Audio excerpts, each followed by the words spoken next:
Hi అండి, welcome to CM real business. ఈరోజు నేను మీకు చూపించేది వచ్చేసి అపార్ట్మెంట్లో ఫ్లాట్ అండి. ఇది లొకేషన్ వచ్చేసి బల్లేపల్లిలో అండి. డిస్టెన్స్ వచ్చేసి మన మెయిన్ రోడ్, ఇల్లందు మెయిన్ రోడ్కి జస్ట్ ఒక 100 మీటర్సే ఉంటుందండి వాకబుల్ డిస్టెన్స్. మెయిన్ రోడ్ నుంచి 6వ బిట్ వస్తుంది ఇది. సో ఖమ్మం కొత్త బస్ స్టాండ్ నుంచి వచ్చేసి 4.5 కిలోమీటర్స్ ఉంటుంది. ఎన్టీఆర్ సర్కిల్ నుంచి 3 కిలోమీటర్స్ ఉంటుందండి. ఇది 3 BHK ఫ్లాట్ అండి. 3 బెడ్రూము, హాలు, కిచెను. ఇది టోటల్ వచ్చేసి 1750 SFT అండి. దీంట్లో ఇంకా ఫాల్ సీలింగ్ అయితే చేయలేదండి.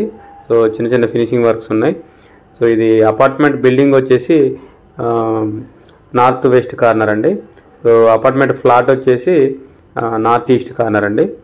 సో ఇది 4th ఫ్లోర్లో ఉంటుందండి. దీనికి లిఫ్ట్ కూడా ఉందండి. కార్ పార్కింగ్ ఉంది, లిఫ్ట్ ఉంది. 3 బెడ్రూమ్స్కి కూడా అటాచ్డ్ వాష్రూమ్ ఉందండి. డైనింగ్ ఏరియా కూడా స్పేసియస్గా ఉంటుంది. సో ఇది మెయిన్ రోడ్ కూడా వెరీ నియర్ కాబట్టి బై వాక్ వచ్చేయచ్చు ఆటో దిగేసి. దీని SFT కాస్ట్ వచ్చేసి 3800 అండి, 3800 పర్ SFT. సో రోడ్డుకి ఇంత దగ్గరలో ఈ రేట్ అనేది వెరీ రీజనబుల్ అండి. కొంచెం ఫినిషింగ్ వర్క్స్ ఉన్నాయి కదా, సీలింగ్ అవి ఉన్నాయి కదా, సో వాటి కోసమని కొంచెం తక్కువలో ఇస్తున్నారు అనమాట. సో ఇంట్రెస్ట్ ఉన్న వాళ్ళు కాంటాక్ట్ చేయండి, కింద నా కాంటాక్ట్ నెంబర్ ఉంటుంది.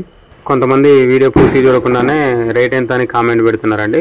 సో మన ప్రతి వీడియోలో కంపల్సరీ రేట్ మెన్షన్ చేసి ఉంటుందండి.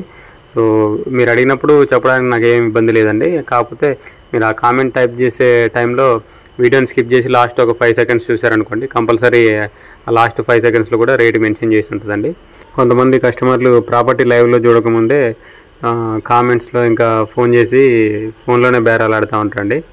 అయితే నిన్న కూడా ఒక కస్టమర్ కాల్ చేసి ఒక ప్రాపర్టీ గురించి బేరం ఆడుతుంటే, ప్రాపర్టీ చూసిన తర్వాత బేరం ఆడితే బాగుంటుంది కదండి అన్న. దానికి ఆయన ఏమన్నారంటే, అవునవునులే, చెరువులో బర్రెని పెట్టుకొని కొమ్ములు చూసి బేరం ఆడడం కరెక్ట్ కాదులే అనేసి ఆయనే మంచి సామెత చెప్పారండి. సో పర్ఫెక్ట్గా సూట్ అయ్యే సామెత అది. సో మన ఛానల్ ఫస్ట్ టైం చూస్తున్నట్టయితే సబ్స్క్రైబ్ చేయడం మర్చిపోకండి. ఇంకా మీ ఫ్రెండ్ సర్కిల్ ఎవరైనా ఇన్వెస్ట్మెంట్ ప్లాన్లో ఉన్నా కూడా మన ఛానల్ రిఫర్ చేయడం మర్చిపోకండి. మన ఛానల్లో పోస్ట్ చేసిన ప్రాపర్టీ ఏదైనా సోల్డ్ అవుట్ అయితే కంపల్సరీ టైటిల్లో సోల్డ్ అవుట్ అని మెన్షన్ చేస్తానండి, గమనించండి. Thank you.